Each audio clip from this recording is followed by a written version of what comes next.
Welcome back, guys, the students of class 11.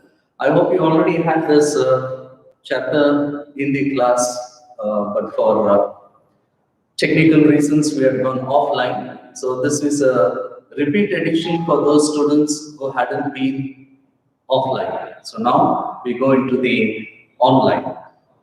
Now this is a chapter which talks about the adventure of a voyage over the seas. So what is the title of this chapter? The title of this chapter is We Are Not Afraid to Die If We All Can Be Together, or if we are all together, we are not afraid to die. Now the title also signifies a lot. It gives the very essence of this chapter. And what is it? Many a time we feel this, that I am not the only one suffering. So when I say I'm not the only one suffering, I'm trying to generalize it and take the others also with me. So when I take others also with me, my suffering also gets lessened. Okay, that's a kind of a human psychology. Now say like as students, you might have come across a very tough question paper. And when you go back home, you assess your answers and you feel that you're not going to make a good score, right? So that will definitely worry you. But as you start sharing your trouble with the others, right? That, oh, my paper was quite tough and this is what I may score, hardly this score or that score. And the other one also agrees with you and says that, oh yeah, that's very right. And even I also had the same difficulty. Even I am not going to make a good score, right? So when one person, second and third person, if everybody starts feeling that, oh, it was difficult, it was a tough question paper and all that, then you start feeling that, oh, I'm not the only one who felt it like that. There are also others with me. And when you feel this, that there are also others with me, naturally, I start feeling it less. Okay, so somewhere in a broader perspective, it is this idea that goes. But here what we have is just a family who are on board a wave walker, right? And this is a voyage that is undertaken by Cook's family, inspired by James Cook, Captain James Cook. Okay, so this is definitely an adventure. So since it's an adventure, let's check out like what adventure is. So we have these presentations for you to check what this is. What is an adventure, right? So when we start thinking about what an adventure is, the first picture that comes to our mind is it's an action-packed adventure, right? An action-packed mission that we have taken and want to achieve that, accomplish it. So that is an adventure, right? But let's see how differently we can talk about this. It's an exciting experience, and why not? Why it shouldn't be an exciting experience? It is because it takes us through the ups and downs, all that drama, the thrill, the suspense, and all that. So definitely, it's going to be an exciting experience. And what is it? It's bold at times. It's really bold because the adventure is not without any risk. There's a lot of risk that's involved in this adventure, and so it's very bold venture. It's a very brave task that is taken up. So that's there, bold at times, and a risky undertaking. And one of the ads, if I remember it correctly, the tagline says that taking no risk in life is risking life. Okay, so somewhere these are all people who love to take risks and go on an adventure. So let's look into the next one. The next says, it involves challenging ourselves or trying out something new in life. Obviously, right? It's very rarely attempted and it's a new in life, right? And it's a new experience. Okay, it's not something that's like a beaten path. It's a new experience, a new venture, and we try it out for ourselves. And anything that is new is definitely going to be very challenging for ourselves. Okay, and what is the benefit that we get with this kind of an adventure that we undertake? The very first thing is, like, it expands and broadens our mind. We have a very new experience, we get new lessons of life, right? And naturally, the horizon of our knowledge It broadens, or even widens. Okay, and next, learn new and unique things which were unknown before. If you hadn't undertaken this adventure, if you hadn't had the courage to undertake this, right, perhaps we would have lost the lessons of that experience. So it's only like you do not know unless you try, right? So if you try it, you know it, and when you know it, you experience it. When you experience it, you learn it, right? Otherwise, it's not going to happen. So these three, I think, sums up a very comprehensive idea of what an adventure is. It's an exciting experience. It's all about challenging ourselves and checking out whether we are able to rise to the occasion, right? Live up to the expectations that I have got for myself, and definitely it expands and broadens our mind. So that's an adventure. That's how we define it. So if I look at what is the next thing is what is being adventurous? Okay, adventure and adventurous. One who undertakes an adventure has to be adventurous. But then, what are the traits that make for a person being very adventurous? Okay, so let's check out with that. It's a lifestyle. Now, adventure itself is a lifestyle. And what is that lifestyle? It's a lifestyle that is followed by those people who undertake this task or a mission. Okay? Why do they take this? Because first thing is they seek happiness through new experiences. They are happy to do about it. Right? Adventures cannot be undertaken by some pressure, or say somebody is insisting on you and so you move on that adventure. You don't do that, right? When you do it, you're not doing it wholeheartedly. You're not doing it with your own initiative. You're not doing it with your interest. And when you do not have any interest in your venture, then it's very difficult for you to be very enthusiastic all through. You will just take it as a burden, and this burdensome attitude is not going to work for a person who's interested in adventure. So very necessary to understand that these people, they take it very voluntarily. They take it with a self-initiation. They're all motivated people, and so they don't want anybody to insist on them or have that pressure on them to undertake this venture. They would like to do it themselves. Okay, and definitely it's a new experience. And what is very special about it? The very special thing about it is they live everything in the first person. Live everything in the first person means what? Okay, they are not somebody who get very satisfied with somebody giving an account of their adventure. Okay, they're all those who would like to go through that. Okay, go through that experience, not just listen to somebody else's experience. So this is the urge that drives them to take up a new adventure.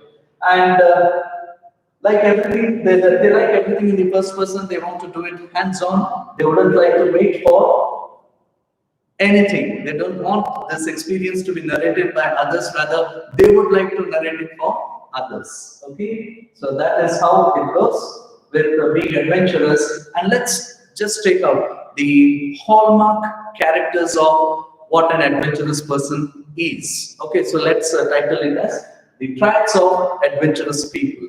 Okay, now the first thing that makes them very adventurous. I hope if these pictures can help you understand the traits of being adventurous. Here, you need to take that risk. Okay, the storm there and the lone ship in the vast ocean.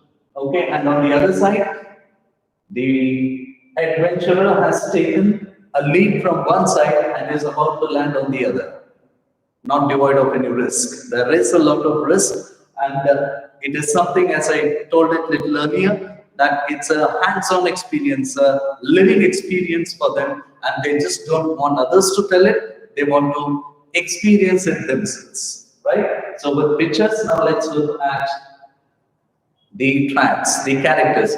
I mean, these are a few commonly found characters, and so I call it the hallmark characters of a person who wants to go on a mission or who wants to accomplish a task, overall embark on an adventure. They are all ambitious people. Look, this ambition is very powerful, but then we need to feel it. Okay, remembering about ambition, I am reminded of this proverb. It says that a person without an ambition is like a ship without a rudder. Okay, we say that the rudder is a very vital part of the ship which gives its direction and the speed. Okay, and without this, the ship cannot sail over the seas. Similarly, without an ambition, a person can never reach out to his goals. He must be ambitious. He must have some target on the other side. He must feel that this is a task that I need to accomplish. He must feel that I'm on a mission which says that this is what your goal is, and so you need to achieve your goal, isn't it? So ambitious is very necessary. Unless you are ambitious, you wouldn't like to attempt anything that is very exciting or very enterprising. And that too, to tread into the unknown area, you need a lot of guts and you need a lot of nerves. Okay, so next one. That's about being ambitious. Well, the second one, let's call it self-motivated. Who are those people who embark on such an adventure? They're all people who are self-motivated, right?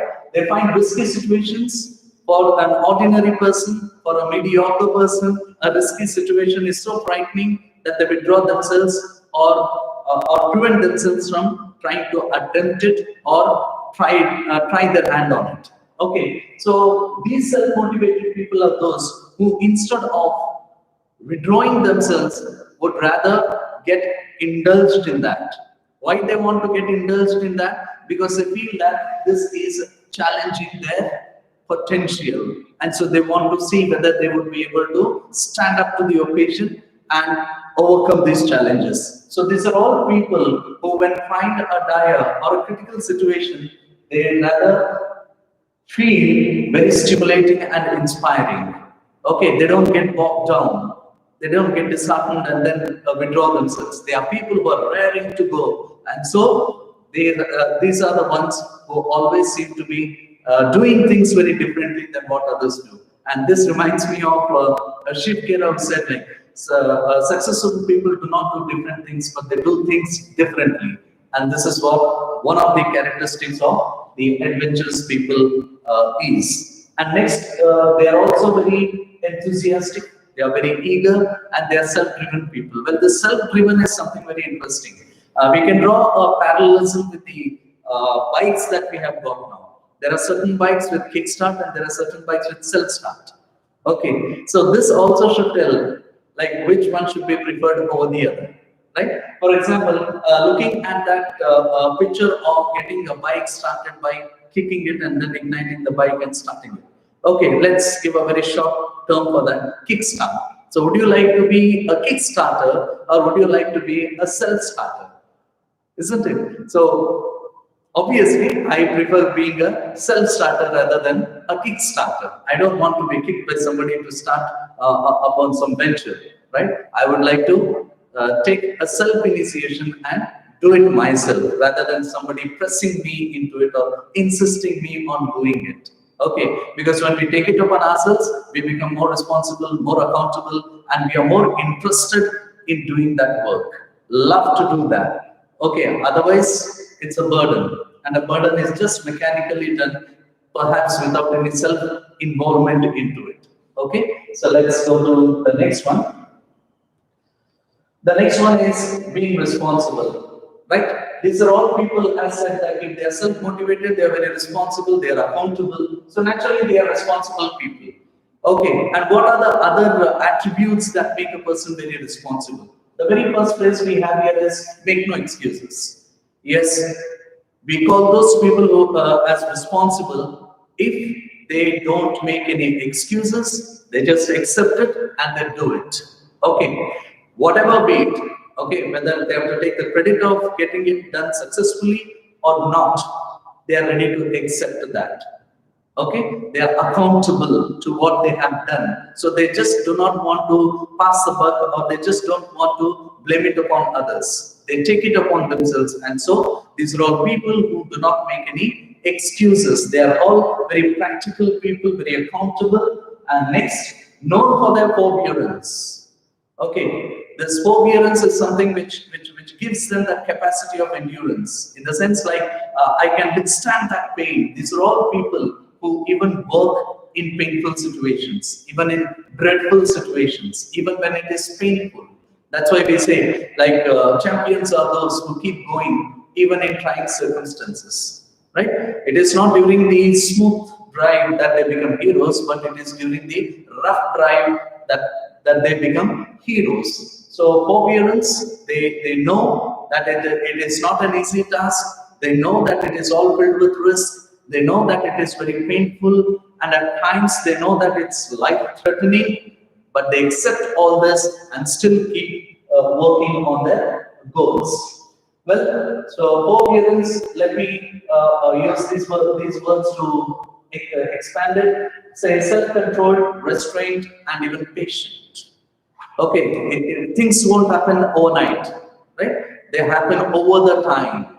So naturally, they need to have patience to put in their efforts, and while putting these efforts, even if it is going to be a strenuous session, or say if it is going to be painful, they need to endure it, and they need to have restraint. Restraint in the sense they need to be self-controlled. They need to keep their composure. They need to keep their temperament, because at times it would be so difficult.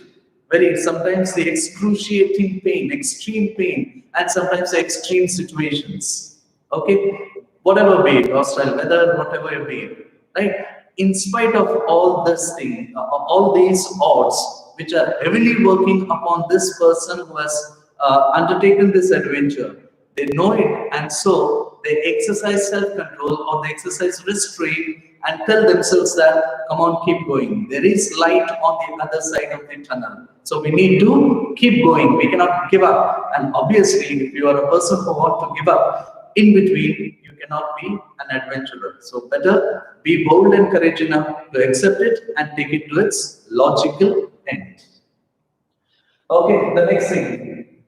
These are all people, once they get the idea into their minds, they want to put their heart and mind into it and work it out.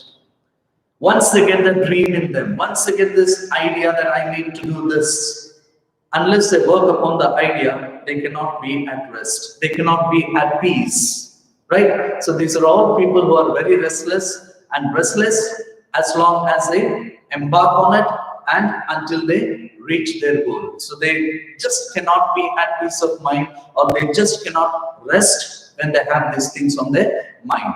They want to accomplish it, they want to fulfill it, they want to complete this task, they want their dreams to be realized, make them true, and then they can feel happy over that. Otherwise, they don't rest. And so they are restless people because they are always in constant activity. And then of all these qualities, the last one we go with is the uniqueness. Yes, they are very unique. That's why they stand out of the crowd. If they were among the crowd, there would have been some XYZ. Why do they get recognition, or why do they get identified as some A, B, or C? It's because these are people who don't take the beaten path. These are the people who feel that it's time that I stand out of the crowd and do something where it can be recognized by the world. Okay, so these are people very unique, because the very first thing, if you ask, why do you want to risk your life when you can live your life so happily and so with all those comforts and luxury, right? Now this is made more sensible if I can cite you this example, wherein I say that what was the need for most of the freedom fighters of our own country, our own freedom fighters? What was the need for them to put their life at risk, to give up all the worldly happiness, their personal happiness, and get involved into this freedom struggle?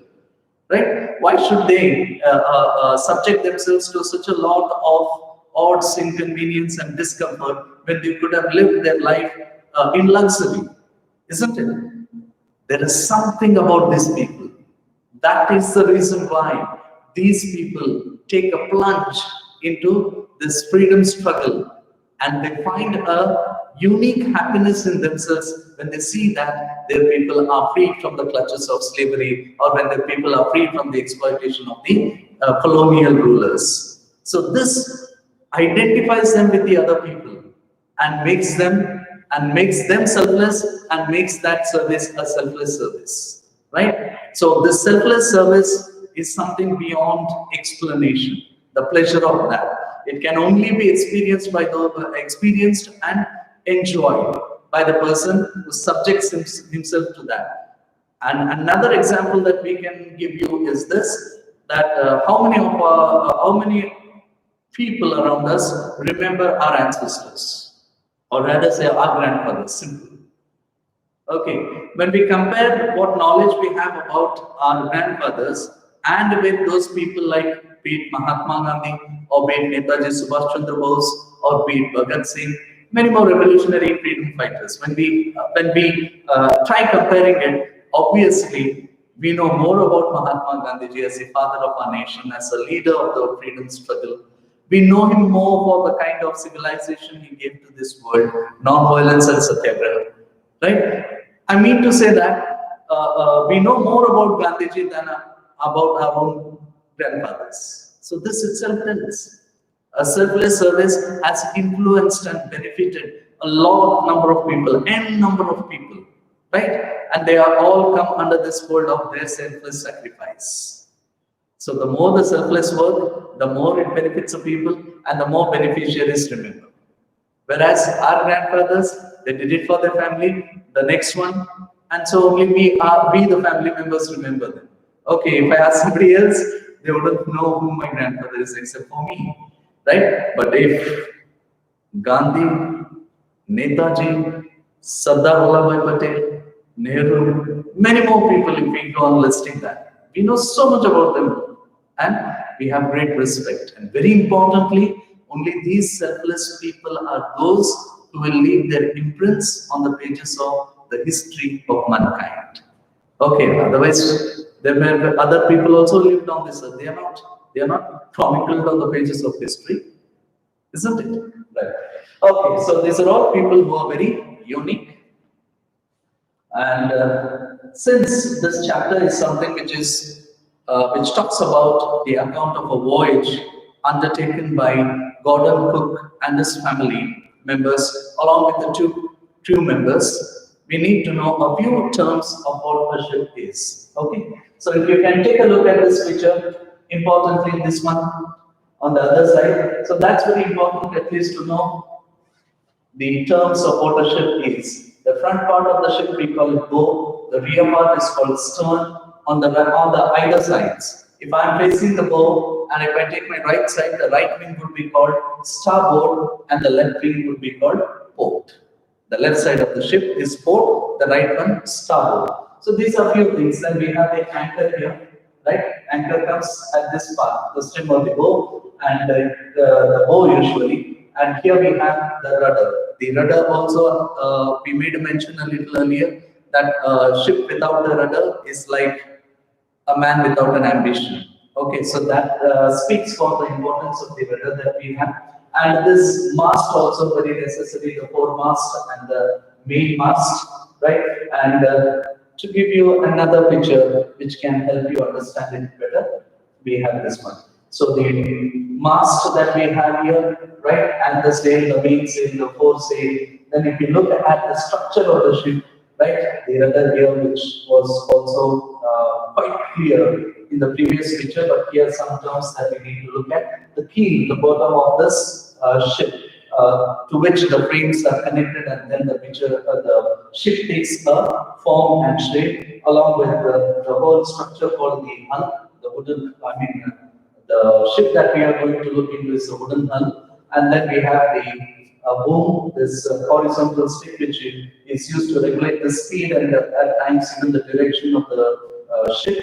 And yeah, the other things that we can note here is the yard, the top mast, the foremast. These masts usually are connected to the bottom of the ship and they are raised high, especially for getting the signals. Okay, and if not the radio signals, the flag is hoisted there at the tip of the mast, and that signals that there is a ship that's moving around, which can be viewed from a very far away distance. So that may help the seafarers also. So that's one of the reasons why we have high mast over there, and the remaining terms as we look into the chapter will get together.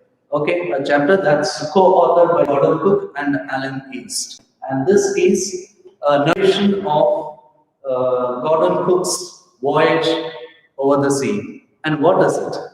He wants to sail over the world. Okay, round the world voyage, call it. Call it round the world voyage. And this is something which is inspired by Captain James Cook, who 200 years before had undertaken this task. Okay, so let's take a look into what the contents of this chapter, the characters, right? The characters and how it's going to take its plot.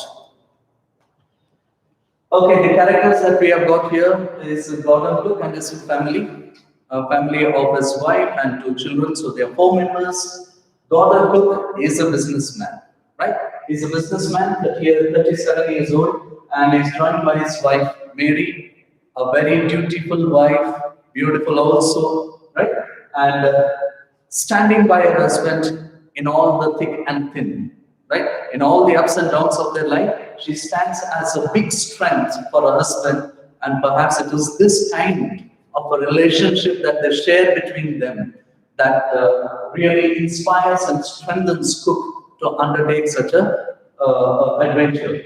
And we also have the kids, and the kids are like no less when it comes to being in support of their parents or trying to put up a brave heart and give that confidence to their parents that we are with you, let's go, right?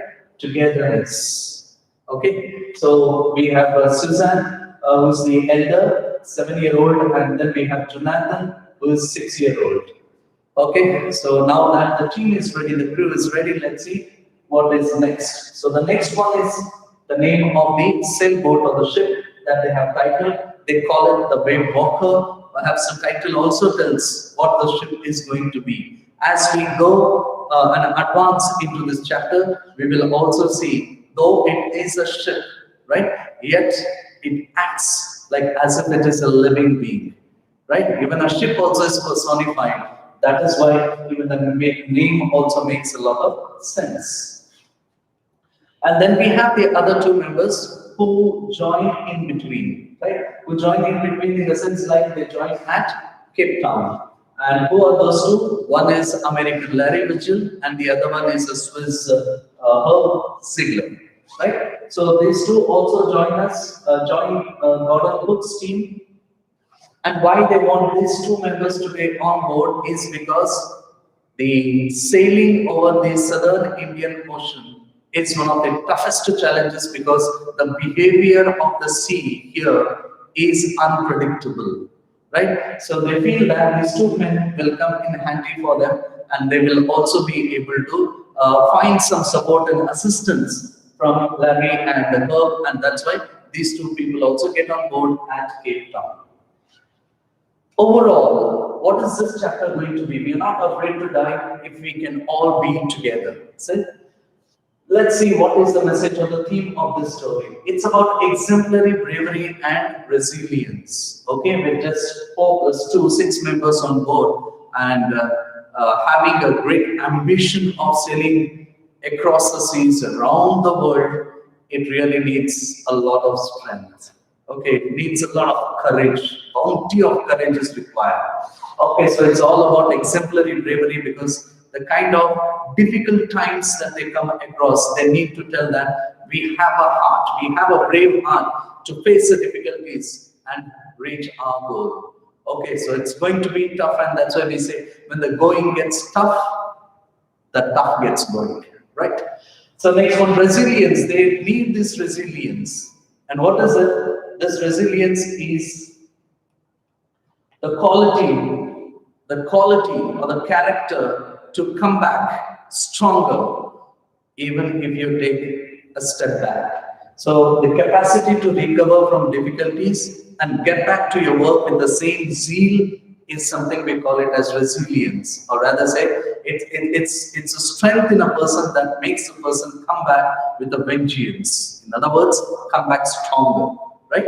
So not giving up and all that, but come back stronger. So that's it. And the crew on board is a Cook's family, and the two men, Larry and Herb, who joined them at Cape Town. And look at the next lines. Well, this is a voyage that is inspired by somebody. And who is that somebody? A world famous sailor. And who is that? He had been a captain in the Royal British Navy, and he is Captain James Cook. Okay, a voyage around the world which was undertaken some 200 years before, right? And he is much known for a lot of roles that he was able to play as a soldier in the Royal Navy of the British. Okay, he was a British explorer, right? He got opportunities, he got even the patronage of the Royal Navy, and so he was able to sail over the seas, and then he was able to make new routes and map them on the paper, right? And that's why he's also called a cartographer, right? And then he is able to discover new places, new islands, and all that. So, an explorer, a navigator, and a cartographer of the British Royal Navy, right? Captain James Cook. And look at the achievements that he has got. A very prolific achievement that he has got. He made 3 voyages to the Pacific Ocean, and then he started many areas. All these were unknown before Mr. James Cook went on a voyage over these oceans and seas. So only after he started to sail over these oceans and all, and venture into the unknown, those started to be recorded, and then we got to know about all this map and the sea routes and other things. So he has got a lot of credit for himself, recording several islands and the coastlines of the European maps. That was for the first time, and also like finding the east coast of Australia, then the Hawaiian Islands, and the first mapping of the Newfoundland, what we call today New Zealand. Okay, so all these and much more to his credit. He also has something which is very exceptional, or rather say unparalleled, and that is about sailing across all the 7 continents. So he has got a lot of achievements to his credit, and James Cook, for such an inspiring life that he lived over the sea, was also in turn inspiring for Gordon Cook to undertake this journey. Well, now let's look into the voyage that he starts. Obviously, before you start with any mission or any task, you need a lot of preparation for yourself. Okay, so let's see what that preparation has gone into. This voyage starts somewhere in July 1976 from Plymouth, England. And what is this voyage for? To duplicate, okay, to embark on the same adventure as Captain James Cook did. And that's why it is about duplicating the voyage around the world. So for such an ambitious task that Gordon Cook and his family has taken up for itself, naturally it needs a lot of preparation. So what's that preparation now? The preparation, whenever he was able to find some time of his daily work, he dedicated that time to the preparations. Okay, so one of the qualities that we've been talking about, these are all people who are known for their constant activity, right? So here you see that this man is a restless man. Once he had this idea onto his mind that he must embark on this voyage, we see that he is continuously trying to channelize all his resources and devote himself towards the preparation of this voyage. So how many years is it? Okay, almost 16 years that he has spent in trying to improve, refine, hone his seafaring skills in the British waters. Okay, so 16-year preparation is not an easy thing. It also reminds me of one of the statements of Abraham Lincoln, who said, if you give me an axe and ask me to cut down a tree, I would spend 6 hours sharpening the axe and 2 hours in cutting down the tree. Now, if you look at this 8 hours of work that he has done, out of which 6 hours has gone for preparation, that should underline the importance of why a thorough preparation is required before taking up any task. Okay, 16 years of preparation has gone into it, and he has been able to get this wave walker ready, and the wave walker dimensions 23-meter long, 30-ton wooden hull beauty, and tested in rough weathers. Okay, so nothing can be just pushed into the water and then start sailing. He cannot take any chances. He has to ensure that whatever preparation he has done it to his best. Because the only thing that he can rely once he starts his voyage is his preparation. So that has to be to the mark.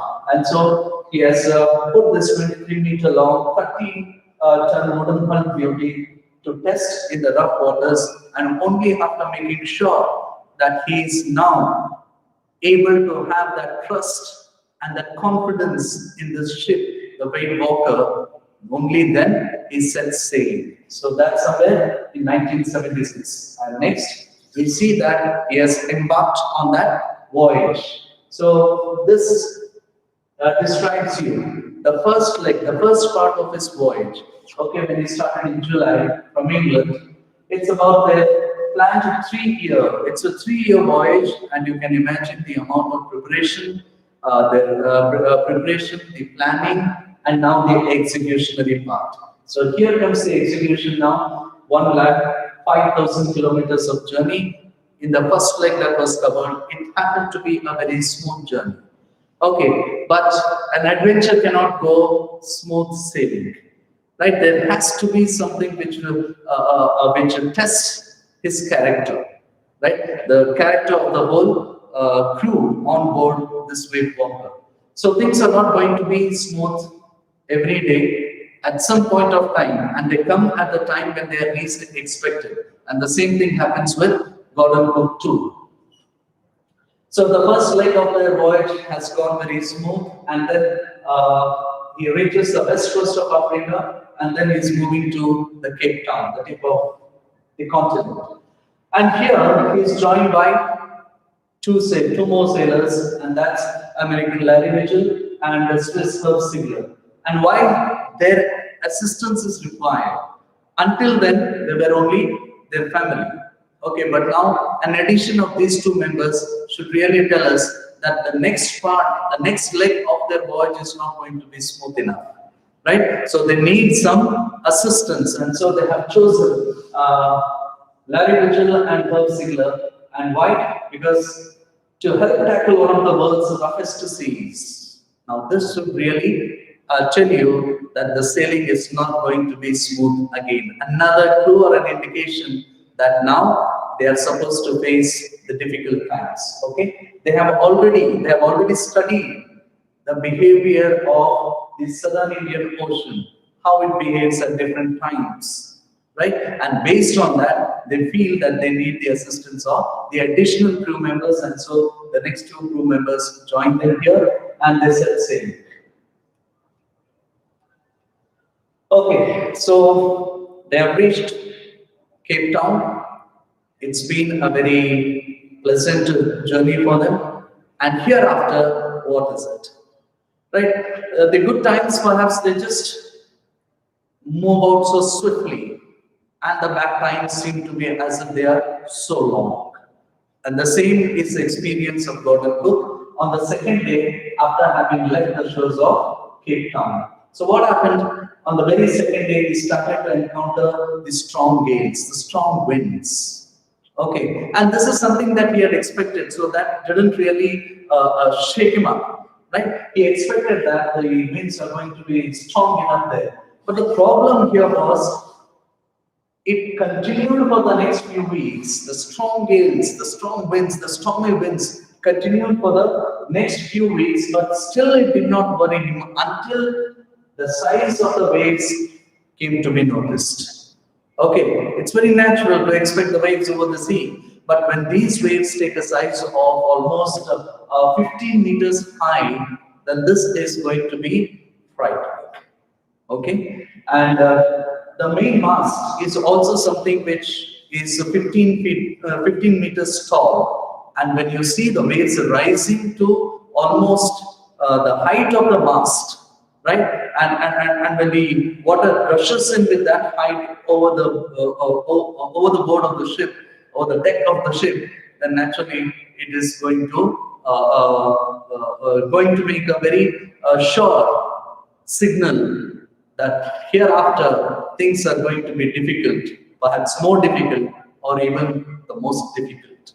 Okay, so let's get ready to see what is it that is going to make the going tough, and whether these people are tough enough to keep themselves going.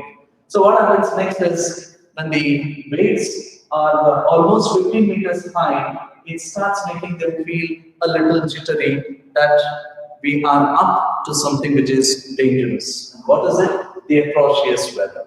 Well, sailing over the seas, you don't have your enemies. Your enemies is the weather around. Okay, so the weather seems to be so atrocious that it gives them a very painful experience. And particularly mentioning December 25, Christmas, a big festival for them. So naturally, they would like to celebrate.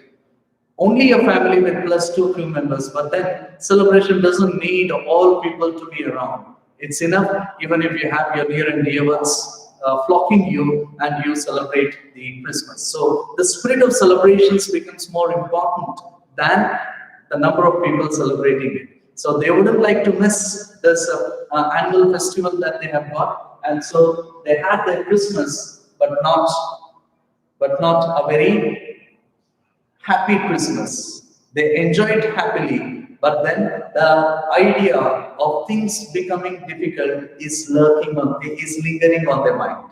Okay, the danger is lurking there. It's somewhere hovering overhead, and it's definitely going to befall on them. And second, expected that the weather will change. Yeah, weather will change according to the tides and all those geographical conditions. But they wanted it to change for the better. But much to the disappointment, much to the shock, the weather doesn't change for the better, but it changes for the worse. Okay, so let's see what is in store that's going to make the things more difficult for Gordon Cook and his family and the two crew members. On Jan 2, so it's been almost a week after December 5, the Christmas celebration and the New Year celebration, they had it. They had it in the true spirit of celebration, right? But they were also very conscious that there is something that is lurking behind, and it may outburst or befall on them at any time. And let's see what is it on 2nd of Jan at dawn. So what happens? These strong gales have now transformed into gigantic waves. Okay, it's not just the height now, perhaps the intensity of the waves, the severity of the waves is also something which is very frightening. And why not? When the ship, along with the waves, also started to rise high. Right? The force with which the storms were blowing against, even the ship was also lofted or tossed into the air, and the sight of the endless and enormous seas rolling towards them was scary. And why isn't scary? Why isn't it scary? Right? When the waves are strong enough, powerful enough, even to toss the ship into the air, then naturally it is going to be scary. Okay, and then what is it? The experience was a bitter experience for them, but then they had accepted it. So they have to face it. No doubt they are going to face it, but the kind of painful experience is going to make it more difficult for them to exercise their forbearance. And what is it? Even with the sound with which the winds were blowing across the sea, right? And even the spray, once the water splashed on the ship and with the force with which the water droplets were being sprayed upon them, that made a very painful noise. It was a roaring noise. On one side, the storm itself is being very cruel, and on the other side, even the sound of the storm was also adding to that cruelty and adding to that fear. And so this is really very disheartening. Right? It is disheartening, but then they don't lose their heart. That is important to be noted here. They have accepted it and they are ready to face it. Right? So when they are going to face it, naturally they need to prepare the best and be prepared to face the worst. Okay? We haven't gone to the worst thing yet. We are just at worst, where the gigantic waves have turned, the gales have turned into gigantic waves, waves. Right? And what have we seen here is the kind of the roaring and the stormy sea. Right? It's more cruel than what it was before. So some safety measures have to be in place. Some follow-up measures have to be there. So what is it? They slowed down the speed to less than 8 knots with only a small storm jet. Okay, if you notice that picture of the ship, the sail and all that. Okay, so they reduce the speed because they just can't go with the same speed as they were doing it earlier, because action and reaction can be equal and opposite, right? So they did not want to risk this, and so they reduced the speed of their ship. And they lashed a mooring rope in a loop across the stern. Okay, mooring rope, a rope that is used to tie the ship to a pole where the ship can be stationed for some time. Right. So this rope was now being used to fasten the mast and the sail on the deck of the ship, and double lashed everything. Right. They wanted things to be intact.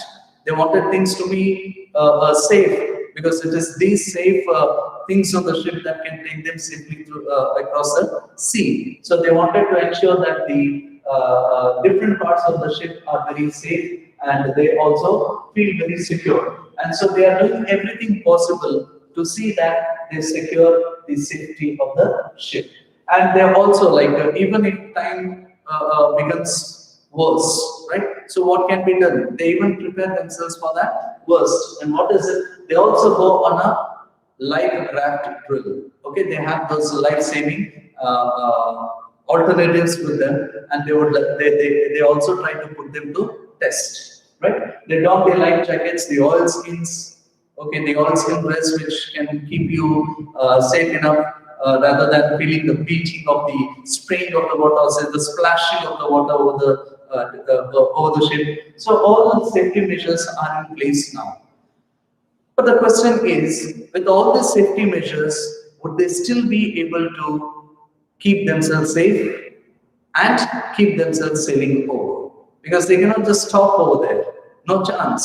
So let's see what is in store for them, the next part. Okay, Jan 2, we have seen that dawn, okay, at the beginning of the day. And as the day ends, do things become easier for them, or they become more difficult? Okay, there was an ominous silence that signaled the impending disaster. Impending is something which means that we cannot avoid it. We can't escape that. So danger was definitely lurking over. Okay, then there was an ominous silence. Okay, an ununderstandable silence. Naturally, they are so scared, right? They are scared about the worst things they have to face. But at the same time, they are brave enough to say that, come on, come whatever, we are ready to face it. So they're not going to give up. They're not going to stand there with their hands down. They are going to fight it out, be whatever it is on the other side. But what happened next? Maybe some relief came to them. The wind dropped and the sky grew dark. An enormous cloud covered after the ship, aft, somewhere behind the ship. Okay, it seemed like as if there was some respite, right? All the gigantic waves slowly started to calm down. But then, with this, nothing really became easy for them. Okay, it was just a respite for them, a very short respite. And next, what happens? An enormous cloud towered over the ship. Okay, just when they started to feel that hope, thank God, right? The sea has now calmed down. Just when they started to feel this, there was another danger overhead. And what is that? Just at the behind of the ship, there was a huge cloud that was gathering. And what was this huge cloud? It was horrifying for them to learn that it was not a cloud, but a wave like no other. It seemed like a cloud, and the cloud would descend in the form of rain or whatever. But then it was not just a cloud. It was just an illusion for them that it appeared to be a cloud. It seemed to be a cloud. But in reality, it was a wave, maybe far away. And so they couldn't sense it. And initially they thought it could be a cloud. And as it started approaching the ship from behind with a great speed, then they realized that, oh, it's a wave, right? The gigantic waves hadn't gone anywhere. They were just lurking over there, and again, they become very active. The gigantic waves became active, and it was a frightful breaking quest for them. Okay, a vertical waves almost twice the height of the other waves. A little before we saw that they were almost 15 meters high, the waves, and they transformed into gigantic waves, perhaps more than 15 meters. And now the same waves are now at a height which they have never ever seen. So now they feel that, oh, we are going to be swept by these waves. Okay, so how are they going to protect themselves now? Okay, the roaring, if you remember, the roaring noise of that spray, right? All this was very frightening or adding to the fright of that sight. The roar now turned into a thunder. Okay, so what happened now? It turned into a thunder, and why? Because a tremendous explosion shook the deck. Okay, the waves that we were now waiting for them to fast swallow the ship, it really did happen. Right? When it happened, it seemed to be like a big explosion on board. And what happened? This torrent of green and white water broke over the ship. And definitely, it's going to leave behind a tale of destruction.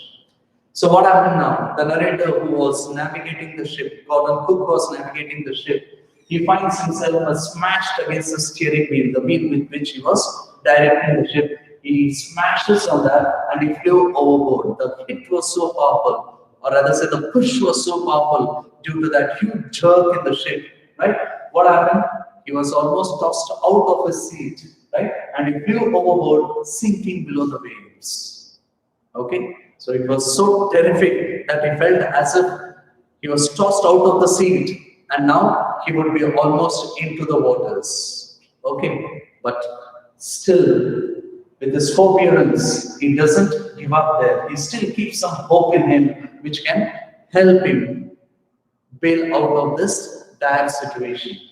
Then what happened?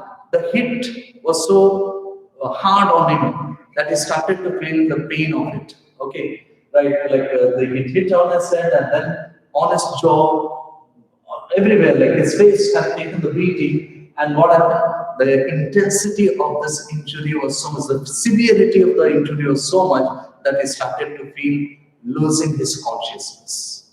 Right? He was losing his consciousness, and as he was losing his consciousness, he says that I felt peaceful.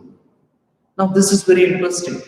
He is losing his consciousness and don't know whether he is going to regain his consciousness. But he says that he was very peaceful when he started losing his consciousness. Why is it that he was feeling peaceful? Perhaps he had this consolation on his mind that I did not die with my hands down. I kept fighting against the odds. Right? So maybe this feeling is telling him that when he is embracing death with a fighting spirit, right? That is something that is making him feel very pacified, and perhaps it is this thought that makes him feel that he is at peace even when he is losing his consciousness. Okay, now what happens next? Okay, the cloud, the wave has exploded over the deck of the ship. The ship is almost capsized, right? Almost horizontally turned. And this man, I mean, Gordon Cook, has been thrown out of his chair. He has lost his control over the steering, right? And his injury is so severe that he is losing his consciousness. But then there should be a silver lining in the cloud. Okay, or people who keep fighting unto the last with their heart and mind into that task, somewhere they are rescued. Call it luck or call it their persistence. Okay, so let's see. With the mast almost going horizontal, so you can see the ship here getting tilted, but when it goes horizontal with even the high mast also turning this way, right? The booms and all have lost control over the ship and they cannot steer the ship forward. And what happens when it capsizes? Even this water on the water of the sea also gushes onto the ship. So that is going to be disastrous now for this family. But still, there is a hope somewhere in all amidst all this despair. And what is it? A wave uphurled the ship right. When there was a wave which almost tilted the ship to a horizontal position, but another wave from the other side brings it back onto its right position. I mean to say, puts it right on the sea. So that is again a consolation here that comes to these people, because if it had stayed capsized for some more time, the water would have gushed inside and the ship would have sunk. Okay, but thank God it did not happen. If there was a wave to capsize it, there was another wave that brought the ship back to the right position. As a result of which, those who were on the deck of the ship, the crew members, I mean, Gordon's wife Mary and their two children, Susan and Jonathan, they were safe enough along with Larry and her. Okay, then what happened next? A beautiful climax happens here in the life of Gordon Cook. Okay, he must treasure it and hold it very dear to his heart. And why wouldn't he do it? Because it is a life-saving situation for them. And sometimes when you don't lose your hope and you keep working very hard, you feel that even the world is also on your side. सारी कायनात भी आपके साथ खड़े हो जाती है. So the same thing is experienced by Gordon Cook here. And when he sees this, the narrator grabbed the guardrails and sailed through the air into the wave walker's main boom. So what happens now? With the force that the ship was again brought back to its position, luckily Gordon Cook was holding the rail. His body was outside the ship, but he was holding the rail of the ship. Right? And when it came back to its position with a kind of a jerk or a force, he is tossed back onto the ship. Now, what can be better than this? He couldn't expect that his life would be saved.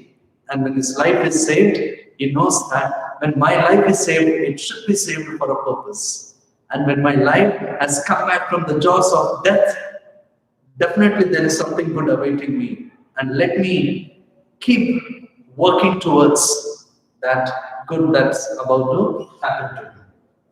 Okay, so then we see what happens. Subsequent waves, I mean the continuous waves, tossed the narrator around like a rag doll. Now he's on the deck of the ship, but still the ship is having its movements there. Okay, the unusual movements. And naturally, this man who hasn't yet gained this balance to stand on his feet is being tossed here and there.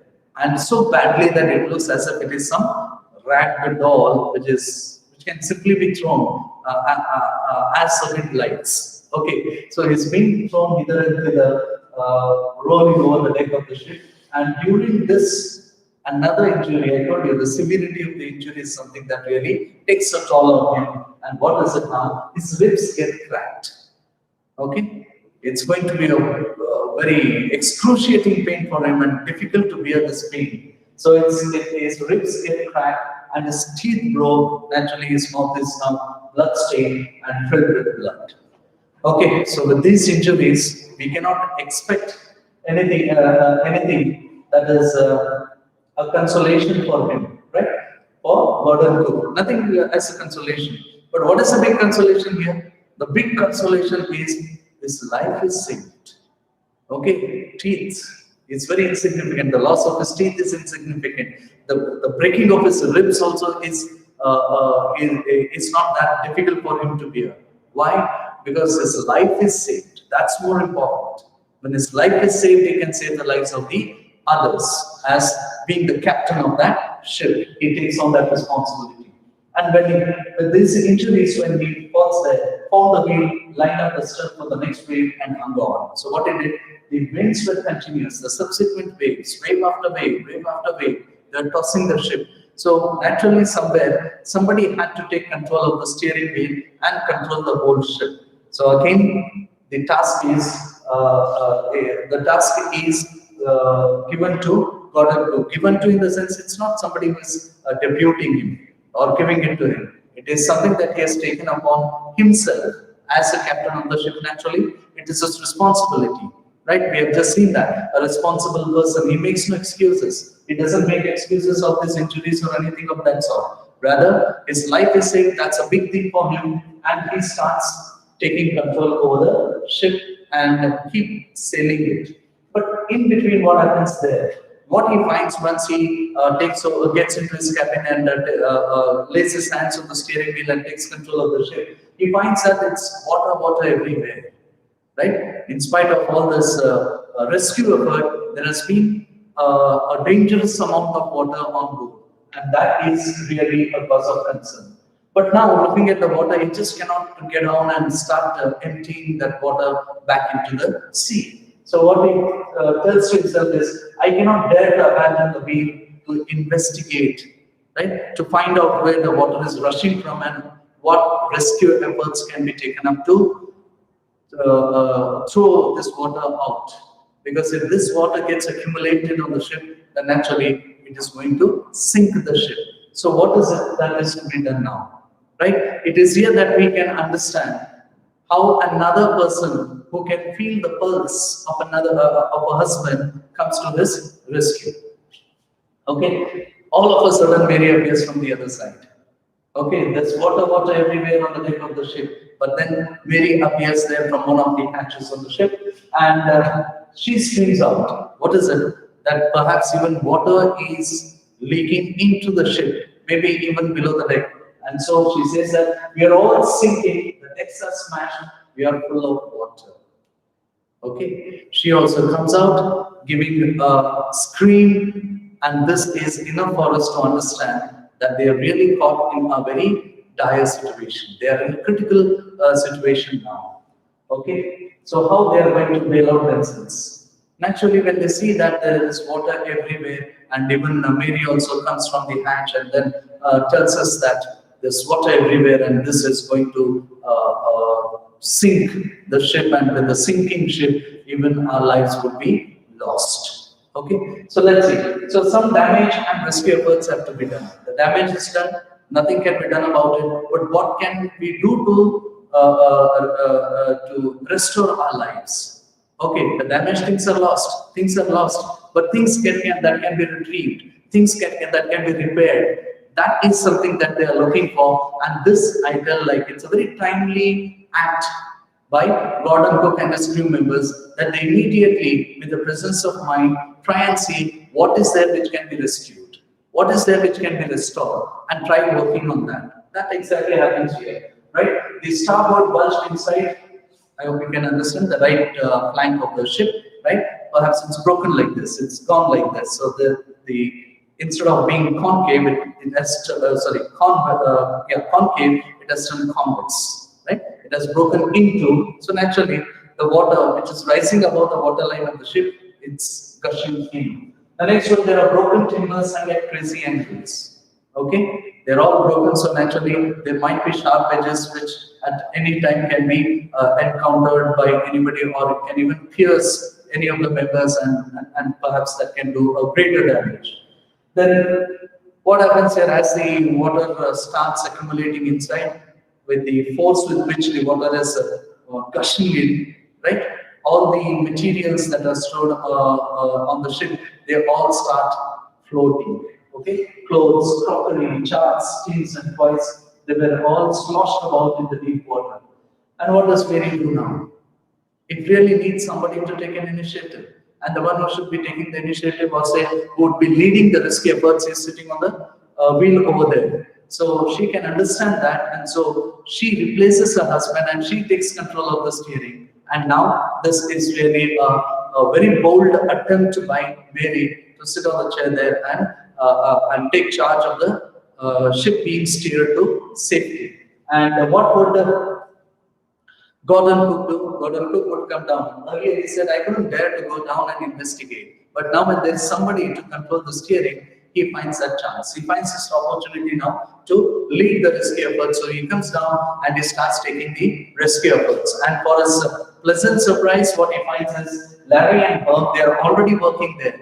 They've got some water pumps on board, and so they have started that working with the water pumps, and whatever possible efforts can be made, they are doing it to their best in trying to pump water out of the ship. So that is a very heartening news for Gordon Cook, that before he could say anything, already his men are at work. Okay, now there is a lot of desperation now. This desperation for what? Desperation to see if we can find some aid and assistance. Okay, so what is it? There is no time to worry about the children's cabin. Mary, anyway, she has come and she has taken control over control of the steering. But at the same time, she has left the children there in their bunk. Okay, bunk, the place where the beds are laid and almost a living room for them. Right, so they are left behind in the bunk. And is this bunk safe for the children? But that's not the first thought that comes to their mind. Okay, now look at Gordon, who gets down and checks out what is there, right? What is there to encounter the dangerous situation in which his children are caught? But his search is for something else. So what is he searching for, right? And Gordon, once he gets into the bunk, he talks to the children and says, "Are you all right?" He inquires them, "Are you all right?" And the children say yes. When Mary can come out screaming that there's water that's sneaking in, how can the children be safe? In spite of that, the children still say, "Yes, we are all right." Okay, somewhere you must look at the wisdom of these children. Child is the father of man, perhaps for this reason. They know that they are not comfortable. Okay, they know that their life is at risk, yet they don't want their father to be worried about them, and so they say, "Oh yeah, we are okay." Okay, then Suzanne can't wait, right? And so she comes out saying, "But my head hurts a bit." We're not all right, but then there is one injury, a big bump on our head, but just an injury, and it's hurting me. But even when Suzanne comes out with a painful reply, yet Gordon has no much time to spare for his daughter. Okay, because what he's looking for is he needs much more things which can be used as a rescue efforts to stop the water gushing in or stop the water flowing into the bunk. So what does he do? He starts thinking about those things which can help him repair the ship. So when he finds that things like a hammer, screws, and canvas, the first thought that comes to his mind is, "Oh, these are good enough for us to make some rescue efforts." Okay, but the pain of the children is taking a back seat. Okay, for a person who thinks that, okay, the greater interest of the crew members and the ship is more important than the personal affiliations, he cannot wait to see what the children are going through. Instead, he just has a consoling smile at them, and he immediately comes back with this hammer, screws, and canvas. So what is he going to do with hammer and screws? He's going to put the broken pieces back into place, and this canvas will help them to cover the deck of the ship, which will help them from stopping the further water getting into. Okay, so quick work, but problems mount. He's quick enough to work on that, but the problems mount upon him. Okay, so the problems don't stop there. One after the other, there are problems that are cropping up, and at the same time, the problems become more difficult. Okay, so what is it? The gaping holes were now covered with canvas and secured waterproof hatch covers. Okay, hatch are the openings over the deck of the ship through which people can move in and out. Okay, so even those covers have to be, even those hatch also have to be covered up to stop the water from seeping in. Okay, yet they were unable to stop the water flowing in, but able to deflect. Okay, the hatches were secured, that's okay, but still the water was not stoppable. So what happened now? They started to deflect it. Deflect in the sense like they started to give a direction to this water from where they can be let out. So that was the next attempt that they made, and the hand pumps started to get blocked with the debris floating around the cabin. Okay, in the previous slide, perhaps you have seen it, that when the water pushed in, naturally they started to take the materials which floated into the water and were strewn here and there. Okay, now what happens with this? Even the hand pumps, the debris, all these things that were floating in the water during this busy work of pumping water out of the ship, right? Some debris got caught in the hand pumps, and they started to block the hand pumps, and the hand pumps became non-functional. They couldn't be used further. So that was adding to their problems. Okay.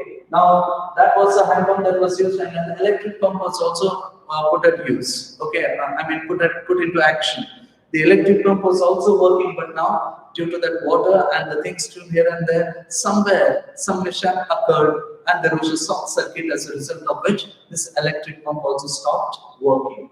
right? And the water level was threatening. Naturally, they were trying to work to push this water out of the ship. Okay, they couldn't, their efforts were not enough, right? Their efforts were not enough with the kind of amount of water and the speed of the water that was coming in. But they had to do something. They just couldn't drop their hands down and say that, oh, it is such a dire situation that we cannot do anything, so let's accept it. They were not people who would accept their defeat without putting up a fight. And so these people now seem to be in a much or the most difficult situation. Okay, because the water level was now rising. And this rising water level, if not stopped, would sink the ship. Okay, so what do then? They don't lose their heart. Rather, they try to hit upon those ideas which can help them understand that this is how we can still try and make some rescue efforts, okay, to bail themselves out of this danger. So what is it? Whatever resources were available to them, now they put it to the best use. Okay, that's what resourcefulness is, right? That's what like a person has to be with the presence of mind. Okay, so what is it that they're going to check out now? Okay, wrenched overboard, two spare, the wrenched overboard there, the damaged, two spare hand pumps were still found by them. A forestay sail, the jib, the dinghies, and the main anchor, they were still intact. Okay, so immediately when Gordon Cook is able to sight these things, is able to find these things, is definitely not going to lose this opportunity. With all his resourcefulness, he thinks about how best we can use these instruments now to lessen the danger that they are facing and try to keep themselves safe. Okay, for his luck, he also finds another electric pump under the chart room. The room where they sit and discuss about their routes and the other details of their sailing. Okay, the chart room also offers them a hope with an electric pump over there. And next, an endless ravine through a bitterly cold night, pumping, steering, and working on the radio. So what is happening now? Obviously, when they have found these instruments over there, which are still very intact and easily accessible, they will never let go of this opportunity. Right? So they take all these instruments and they put it back in place and they start making the rescue efforts. But look at this. It's going to be a very terrible time for them because the winds are going to be very chill. It's biting cold, bitterly cold. So it's not easy for them to keep themselves in the water and work in trying to pump water out of the ship. So it's going to be a terrible time for them, but then nothing is terrible than losing their life, and which they do not want to lose. So they're ready to face any terrible situation, but they want their hope to be alive. They want their life to be safe, because if life is safe and if they can still cling on to the hope that we can, that is going to take them towards a safe landing, right? So they all these resources are again put to their best use, and this is very appreciable of them. Yeah, working all through the night, all through the day, they just don't know what is how time is fleeting away, because they are so engrossed into that work of trying to rescue themselves by rescuing the ship, by ensuring the safety of the ship, that they have just lost a track of time. They can only understand that it's day and it's night, but regardless of whether it's day and night, they have to keep themselves at work, and they do keep themselves at work. Okay, at any cost. Okay, be it the painful experience or be it the very idea that they can't do anything more, all these things they have to brush aside and just keep their heads down and work. Okay, it's time now that they need to stick their neck out, and if they can do it for some time and carry over with the kind of persistence they have shown all through, the resilience that they have shown, definitely they are going to see a better time. Okay, so they are helpless because Gordon Cook had been working on the radio, trying to see if we can get connected with somebody, and if we can give that SOS call, what we call it today, the same SOS call can be called Mayday calls. Okay, but in that part of the sea where they just don't know where they are, except for this knowledge that they are sailing in this direction, right? They just can't do anything. They too find themselves very helpless when their radio signals aren't received by any receiver anywhere. So they are somewhere in a very far away distance, a lonely place where they don't get connected to the other side of the world. Okay, the remote part of the world. And what happens now? We did have Susan who came up with this reply when inquired by her father, Gordon Cook, that she has got a bump on her head and it is paining. And now look at that. The badly injured but put on a brave face. What is that injury now? What is that? What is that which is like almost unbearable for Susanna? And look at that. The two enormous black eyes and the deep cut on her arm were her severe injuries. Okay, that bump which had now got swollen so much, right, that it looked as, I mean, the eyes were all blackened because maybe perhaps somewhere there she had taken the beating when she was tossed here and there by the ship, and so that had been very painful for her, and so the eyes now blackened and the bump over on her head was just swelling and swelling, so much so that only this opening of the eye, only the slit could be seen and nothing else. And adding salt to the wounds was another cut on her arm which was bleeding. But in spite of all these injuries, look the kind of a brave heart that Susanne is. Many a time what happens is people in action, only those in action are considered to be like brave men. But there are also children like Susanne who are brave. And how are they brave? They are brave enough to endure that pain and still give a hope to the parents, right? Gordon Cook and Mother Mary, that don't worry about us. You need to be worried about the ship. Okay, you need to be worried about your objective of trying to sail around the world. So that is our objective, the larger part of their life. And these are things that are insignificant when compared to the big goals of their life. So they say that nothing to worry about. There are injuries, but I can sustain, I can bear it for some more time. Whether they can bear it or not, but look at the words they have got. Suzanne, right? Suzanne says, I didn't want to worry you when you were trying to save us all. Okay, and perhaps they got some relief. Okay, they got some relief, and the father comes down to inquire after seeing that injury that you're so badly injured. But why didn't you tell it before? And Suzanne says, look, you were at a greater effort, right? You were at a greater work than a personalized one. When I saw you doing a work that was more than what my injuries are, how can I come out and say that, look, I've got these injuries, help me out? Isn't it? That's why we say, child is the father of man. Sometimes we feel very humbled with the kind of wisdom and with the kind of bravery that the children come up with. And definitely Suzanne is one of them who says that I didn't want to worry you, and so I didn't make a mention of my injuries. Okay, so now we move to the next day, Jan 3. What happened on Jan 3? The pumps brought the water under control and enabled them to have 2 hours of rest on rotation. Okay, they didn't give up their hope. They still found that silver lining in the cloud. They clinged to their hope and kept working with the other 2 pumps that they were able to find. And surprisingly, even the electric pump also started working for them. As a result of which, continuous efforts day after day, almost 2-3 days, and nights, they were able to bring the water under control.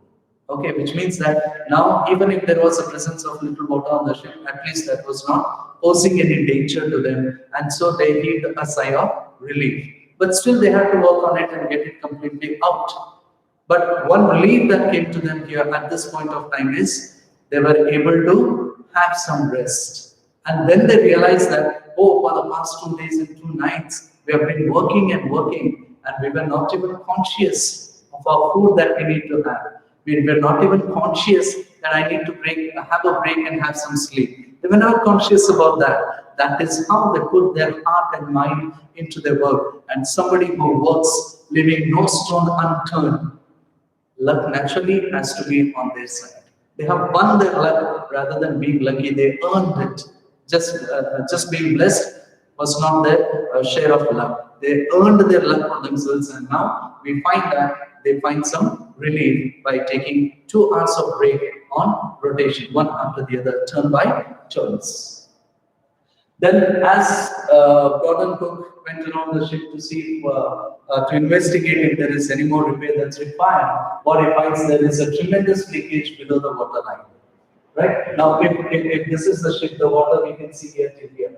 Maybe this is the water line, right? And if the leakage is somewhere below, it means that the water is still flowing in. So that's again a very unpleasant news that he is able to get, or an unpleasant development that he is able to investigate. The rig frames were smashed down the keel. Keel, I hope you remember the bottom part of the ship. Okay, the frames and all were broken now. So the question is for Gordon, will this ship be able to sustain at least until we make a safe landing somewhere? So that is a question to be answered, and this is again very frightening for Gordon Cook. Okay, the starboard was held by just the cupboard partitions. If you remember, there was a breakage and a lot of damage that happened on the starboard, and it creeped inside or towards the deck of the ship. And now that was also very badly damaged. The right wing of the ship also was very badly damaged. But then there was one big hope there, and that is the cupboards that came in that structure. It was the walls of these cupboards that was holding it. Otherwise, the ship would have fallen apart or say torn into pieces, broken into pieces, and there wouldn't have been any hope for these people to save their lives. But somehow the remaining frames which were tucked to the keel, they were still strong enough to hold the ship intact. But the damage was done. Okay, anytime the ship could have lost its shape, or rather say the ship could have broken and sunk into the sea. But let's see whether they are able to hold fast to their hope and still keep sailing and find a safe landing for themselves. Okay, so by now, 15 terrible hours since the wave hit the ship. It's been 15 hours that they had been working, and they were not sure whether the ship would hold them long enough to reach Australia. Because the next destination perhaps was Australia. So that was the hope they had, that at least till we reach Australia, will the ship finish? Will the ship hold us safely? Okay, so that was the question they had. And when they checked out with their charts, what they find is the chart showed 2 islands a few kilometers to the east. And that was called Isle Amsterdam, a French volcanic island, and of course a scientific base too.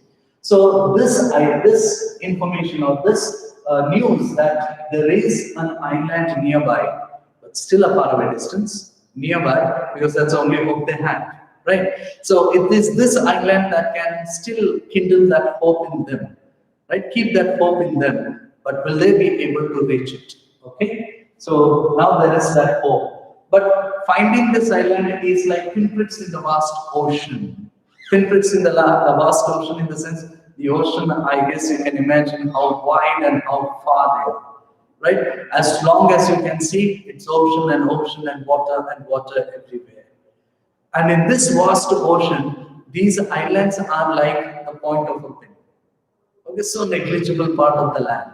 But this is more than enough for them if they can spot it, if they can find it, and if they are able to land by the shores of these islands. So that is the hope they have. It is possible only if the wind and seas with an auxiliary engine out of action.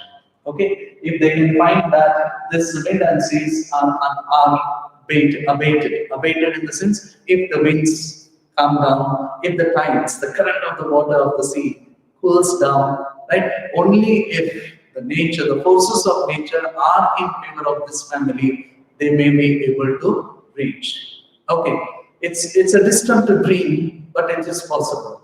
Okay, it's possible. So they still hold on to that hope that it is possible. So let's make it happen. So this should again tell that these are all people who don't accept the things happening to them, but they take the initiative and make things happen for themselves. Okay, so they can also be called the men in action. Okay, so now we move to the 4th of January, and what we see there, a little respite, a little relief, but again, the next word which leaves us with a heavy heart is, but short-lived. Okay, there is relief, but it's not for a long time. So let's see. Pumping of water continued until it was hardly a few centimeters. Yes, they did not give up. 2 hours of rest that they were able to take turn by turns, and at other times they still kept pumping the water out of the ship. They couldn't set any sail on the main mast, and that would prove disastrous. Okay, it's very difficult because if the sails are not in place, how are they going to use the winds to propel the ship and keep it sailing? So that was another challenging task that they had. And so, as a replacement, what they could do is they hoisted the storm jib. It's a smaller one compared to the bigger one that they can use, which can be of more use. So, with a little use, they still had to make the best of it. And now there is some consolation that comes from Mary, some relief to their appetite. What is it? The first meal in almost 2 days. Okay, for 2 days, even without the consciousness that they should have their lunch, they should have their sleep, etc., etc. They had kept themselves at work, pumping water out, taking a break of 2 hours turn by turn. In that busy engagement of trying to save their ship, they had forgotten about their sleep and food.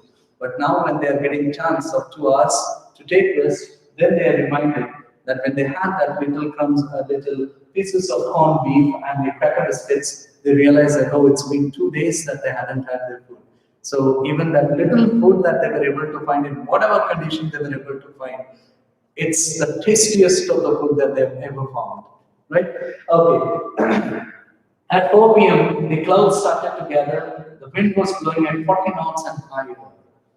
Okay, why it was said that the relief that came to them was very short-lived? It was short-lived because very soon, when they could just sit and relax that, okay, the water has been pumped out to that level where there's no danger to the ship now, but the weather is not going to give them any relief. Right? The weather is still going to be very hostile. The weather is going to be still very aggressive, and again put them in troubled waters. So let's see what's the next challenges for them to face. By dawn, the weather worsened and the situation turned grim. Okay, the weather became so hostile. The weather became so cruel, right? That they think that this is not going to stop now.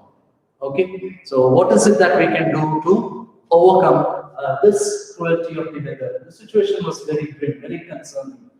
Jonathan speaks like a brave heart. The narrator went speechless.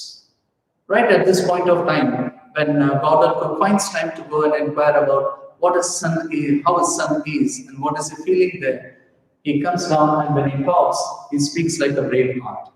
Earlier, we saw even Suzanne also. Okay, the injuries were so severe. I mean, her eyes almost with a bulge or the swelling of the bump. The eyes were almost closed. It looked like just a slit that was open there and a bleeding arm. And still she said, I didn't want to worry you because you were busy saving the ship. So bigger objective is more important than a smaller one. And so even Jonathan, the younger son of Gordon Cook and Mary, he also understands the situation and knows when to speak what. And this wisdom is something which is very impressive, and the reader cannot stop himself from being touched and moved by the words of Jonathan. So what does he say there? He says, yeah, you keep going, and we are all safe. And the line that really matters here is, he tells his father, and the father is trying to console him, try to understand the context here. The father is trying to console the son. Gordon Cook is consoling Jonathan and trying to tell that, don't worry, we will be able to sail through and we will be able to make a safe landing and all that. Okay, but the child is not worried about all these things. The child is only telling, Father, are we going to die? And he's still trying to say that, no, we can save ourselves. And then the child says, no, don't worry. We are not afraid to die if we all can be together.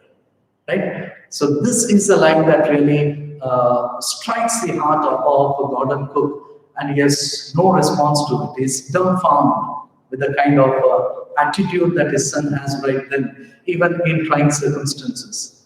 So he comes back very determined that when my child is standing by me, even in this difficult time or extreme condition, there is something that I must do, and definitely I will do it. And so he comes down with with a fierce determination that he's going to fight the sea tooth and nail, which means like with every effort and with every ounce of energy that is remaining in him, he is going to spare it. So he is not going to spare it, but spend it to save the ship. And then he improvised, attempted to set things right. Improvised in the sense he makes some improvements of whatever repair works that he had done. Right? He again starts giving that helping hand to all the repairs that were done. That the repairs now seem to be very firm, so that the ship can be sailed smoothly. So now let's see how Susan comes up with her injuries. We have seen Jonathan who says, "I'm not afraid to die if we are all going to be together." Right? So that togetherness gives him that strength to face anything, no matter even if it is death. Okay, the strength of togetherness is so powerful. And now Susan also adds to it. The injuries became worrisome, as said just now, that the left side of her head was swollen and the blackened eyes narrowed to slits, almost the swelling. The swelling had forced her eyes to close, her eyelids to close, and hardly a small opening could be seen. And she presents a card with a caricature, right? She presents a card with a caricature, and what does it say? Here are some funny people. Did they make you laugh? I laughed a lot as well. She's trying to keep the heart of her father, right? The father was so worried about saving the life of the ship and saving the life of his family members on the ship and the lives of Larry and her, the crew members of the ship. Okay, he's more, obviously, he's very concerned about it. He's more worried about how is he going to save their lives. And not only saving their lives, how is he going to make a safe landing? That's more important, because the ship, as he had studied, when he went down the ship and he could see that even the frames of the ship were broken, and he had a big question on his mind whether this ship would be able to hold on together and sustain at least till we make a safe landing, or at least till we make a nearest landing somewhere. Right? So that was a big question that was haunting him right the moment he saw the kind of damage that was done to the ship. Even the frames were broken, like his ribs were broken, the ribs of the ship were also broken. So he was very concerned and worried about it. So she tries to make the light of the situation, and Suzanne, in spite of all that painful, extremely painful injury, yet tries to keep the heart of her father, and she says, "Look at this caricature, you know. I just felt like laughing. Do you feel like laughing at it?" She's trying to bring him out of that tense situation and trying to make him feel relieved there. So that's an attempt by a child of 7 years. So I must say that it's quite an appreciable act that she has done. This is just a symbolic picture of that family members, right? And the last message that we see here, "Oh, how I love you both." So this card is to say thank you and let's hope for the best. And by the time he reads this card, okay, they have found that island Amsterdam and they have made a safe landing. Finally, happy together with the crew members there, Larry and Richard. They're all able to make a safe landing here, and it's a wonderful news for them that there is something that they can land upon, and then put their act together and lend a repairing hand into the ship, and again put the ship back to shape, and again set sailing back to their destination. Okay, so there is a big relief now that they have been able to reach the shores of this island, which is Isle Amsterdam, which is scarcely populated, hardly comfortable people over there, in spite of its volatile nature, because there are volcanic eruptions that take place there. Be whatever it is, right? Even if the volcano is going to erupt, no, it doesn't mind, because they will find some piece of land where they can stop, take a break, get their act together, and then continue their sailing. So finally what we see is, after a very a difficult ordeal, we find that the Gordon's family and the two crew members are able to make a safe landing.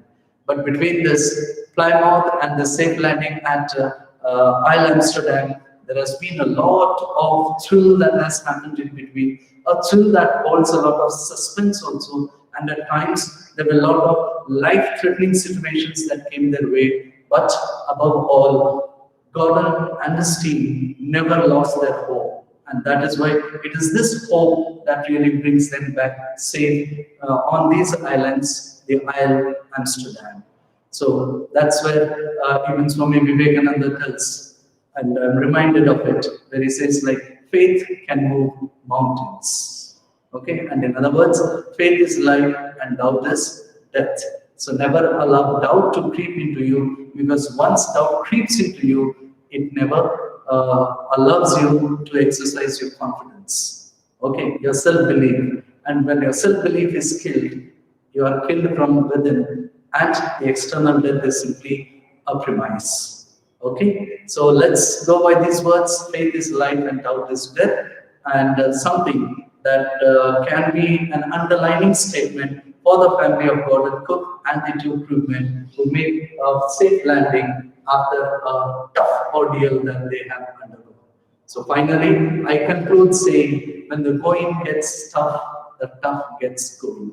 It is these tough guys who kept themselves going and finally made a safe landing. So that's an adventurous voyage by Gordon's family and the crewmen. Quite exciting. At times, it leaves us breathless, and at times, it also gives a chill down the spine.